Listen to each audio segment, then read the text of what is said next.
Man, I didn't eat anything since breakfast, and after an 11-hour shift, I found 20 dum-dum suckers in the break room. Got me feeling right. Today's video is about sweet confectionery goods. Wait. The topic for today is traits of effective motorcyclists. I'm getting a lot of comments from more experienced riders than myself, and I really appreciate that, guys. Keep that stuff rolling. But there's one guy that's really incredibly persistent, and he's moved to like sending me DMs and videos, and he believes this is what my channel is lacking, the message that really needs to get out there. So I'm going to give him a second and give him a platform, guys. Is it on? Listen, people on YouTube riding the motorcycles need to slow down. Effective motorcyclists. What is that? These are the motorcyclists that make it. The motorcyclists that stay with it are successful, don't become a statistic. A lot of the guys actually I heard from in the comments of my 7 Reasons People Quit video, people who've been doing it have vast amounts of experience, have been around the block.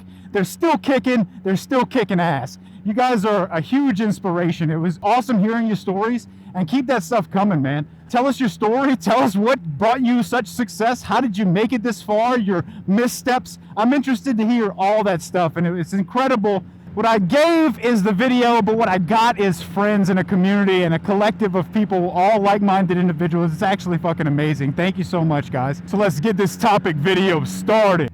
My number 1 trait, and where we're going to start this list off, is a high tolerance of danger. On these streets, you are inches and feet away from danger at all points in time. And you can't let it get to you. It can't have you, locked up on every little thing you see. You can't be worried about everything around you because you can't follow through with the fundamentals if you're thinking about everything else. You can pass an obstacle every single day, a huge boulder on the side of the road, every single day. Is that a danger? Is that something you should be fearful of?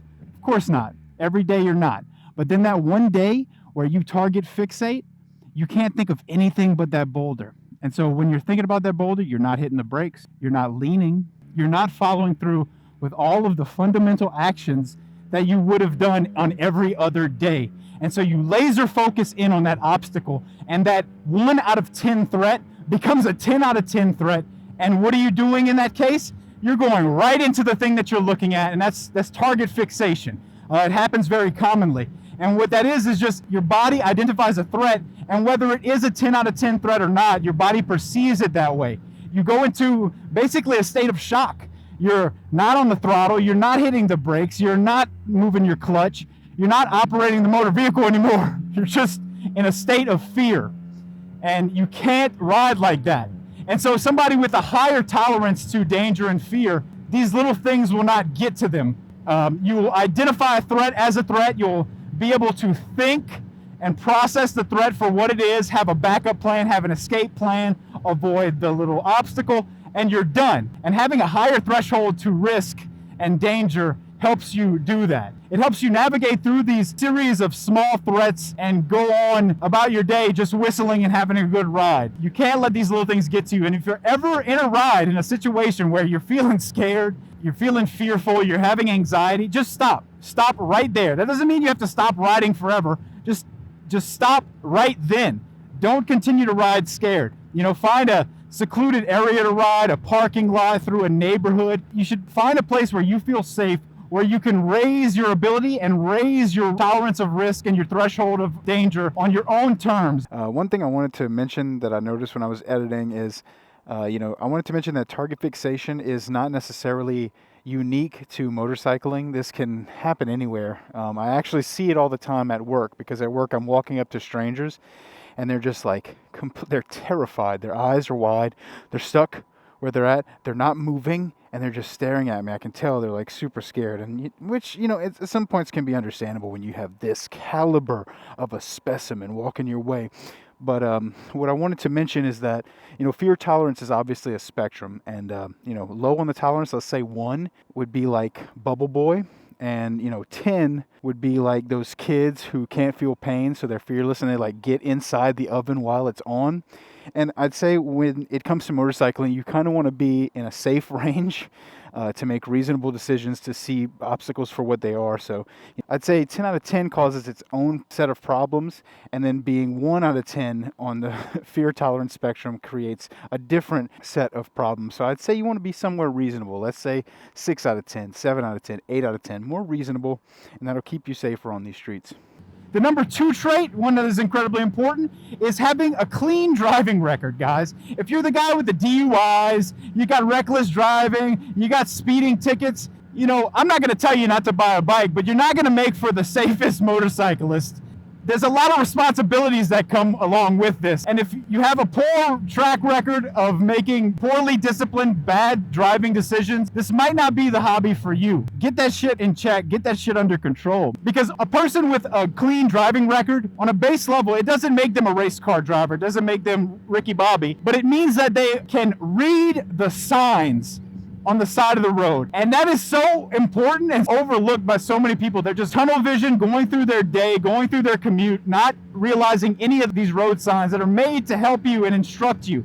And a person with a clean driving record is very often looking at these signs, reading the speed limit, being warned of obstacles. And on top of that, being able to read, which I know it's like almost like common sense and baseline of what you would expect, but man, people do not do this stuff. On top of that, they're reading the people around them, watching for telltale signs that this dude's fucking dangerous or this guy doesn't know what he's doing, and just being able to navigate these threats and get around them. And having a good driving record tends to denote a person who can do all of those things. And that works out exceptionally well when you're on a motorcycle, taking your life in your own hands. It's really helpful to have a good foundation of just proper driving habits and practices. Because if you're, lazy with your blinkers, you don't come to full stops, you don't pay attention, you don't know how four-way stops work. All of these bad habits are not necessarily going to bite you in the ass in a car, but you take bad habits to this platform and the bike will show you what's up.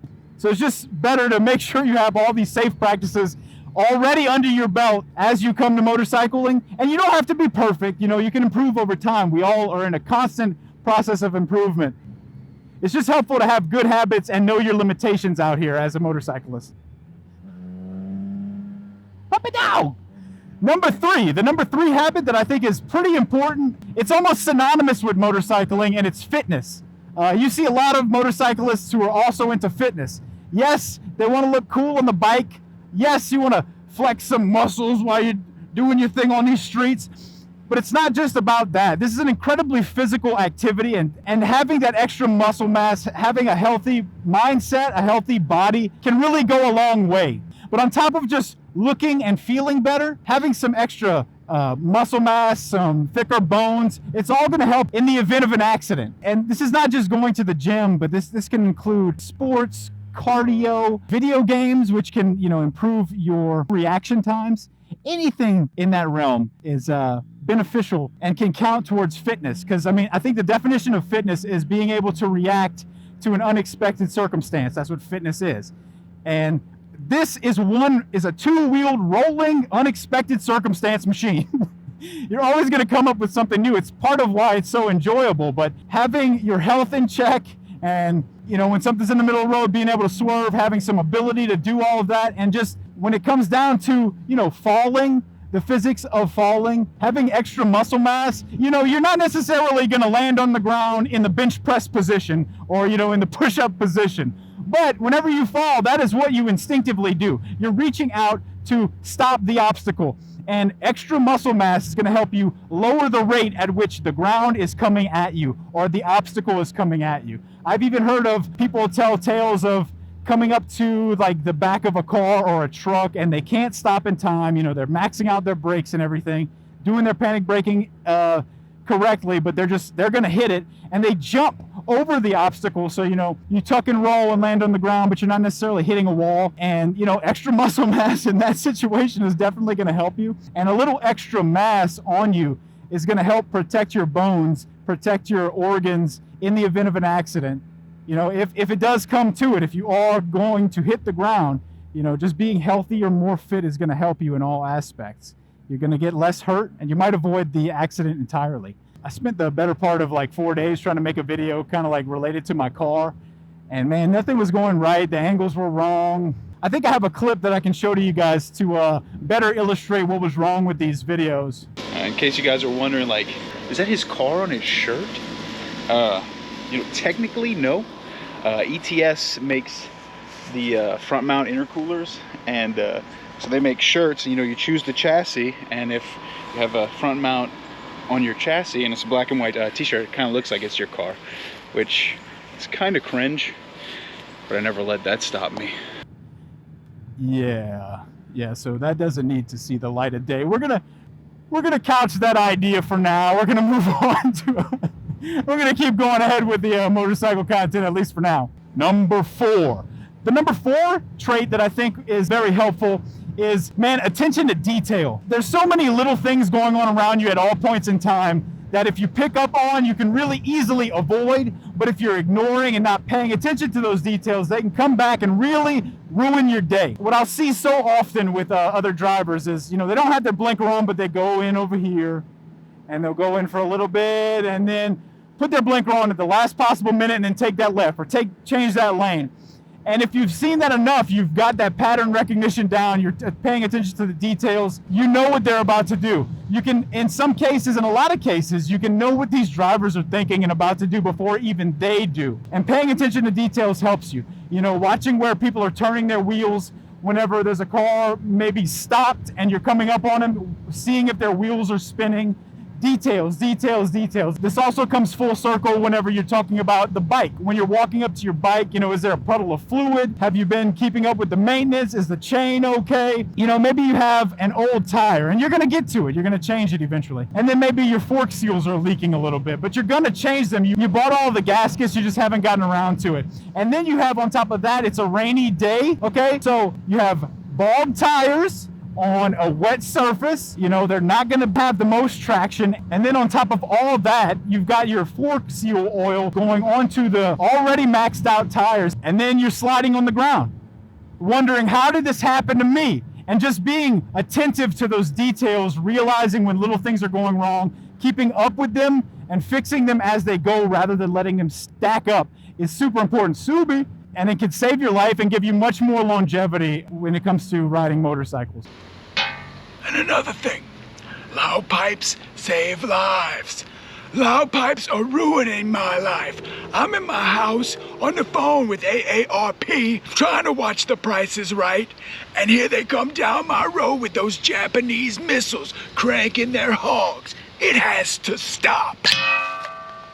Number 5. The 5th trait I would say is invaluable, is just a mild mechanical knowledge.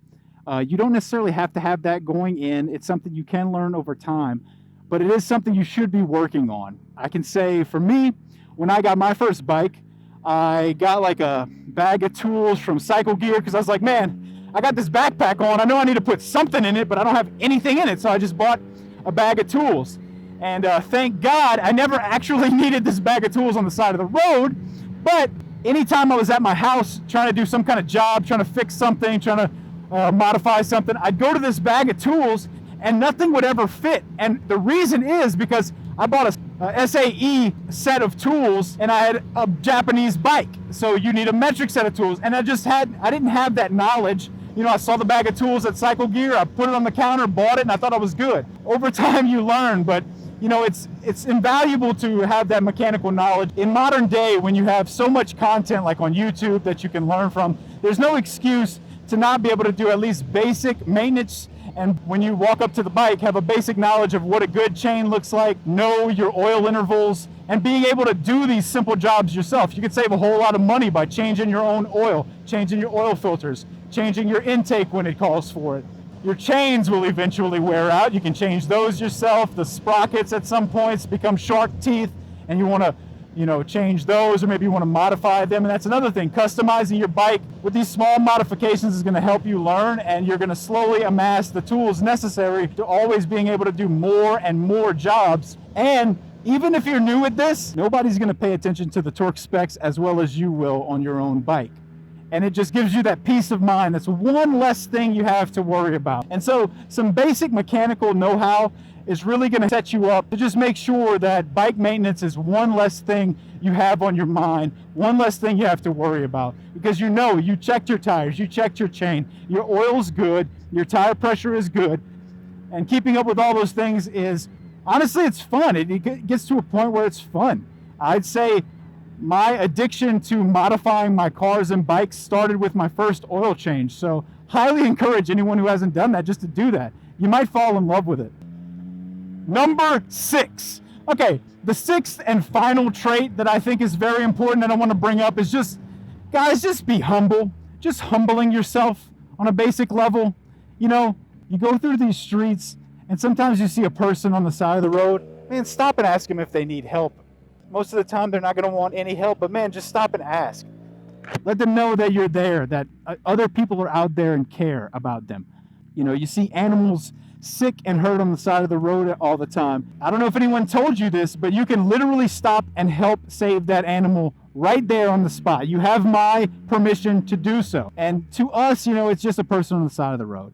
It's just a cat on the side of the road. But to them, it's their entire life. You can save a life just by paying attention and stopping and giving a shit. And if we want people to care about us as we ride around these streets, we want them to care about our safety. The way you're going to change their hearts and minds and make them give a shit is living in a way that shows that you give a shit. Be the change you want to see in the world. It makes a world of a difference. Again, it can save somebody's whole day or save somebody's life. You can really change lives and save lives and win over hearts and minds just by making a small act of kindness. Every single day we have the opportunity to do that. And being humble also extends into your own actions. You know, being humble in terms of admitting what you know and what you don't. You know, just because you've been doing something some way wrong for 6 to 60 years doesn't mean you can't change. You have every opportunity every single day to humble yourself and get better. And that's what this is about. Yes, enjoyment, but also personal growth. And sometimes humbling yourself will help you find just a better way that you didn't know existed. And with all of these tips, you don't have to have any of them outright, and you don't have to be the best at all of them right now. These are all things that anybody can possess and anybody can work towards being better at. And in the end, that's what life is about. That's what this journey is about. That's what motorcycling is about. It's learning to do better and be better. That's why we do this. This is by no means a complete list. So if you disagree with something or you find something I missed, put it in the comments, man. I love hearing from you guys. The outreach from my previous video has honestly blown me away. I made a motorcycle video and I felt like I found my people. It's absolutely blown my mind. I had a full day where I just had like such anxiety. Like, all these people are watching. How am I going to please all these people? And the next day I decided, how about we get up and keep fucking grinding? So thank you so much for going on this journey with me, guys. I really appreciate all of you watching. I hope you have a great rest of your day. Later, y'all. Okay. I don't know if we're gonna get any of that, but I can't do it again.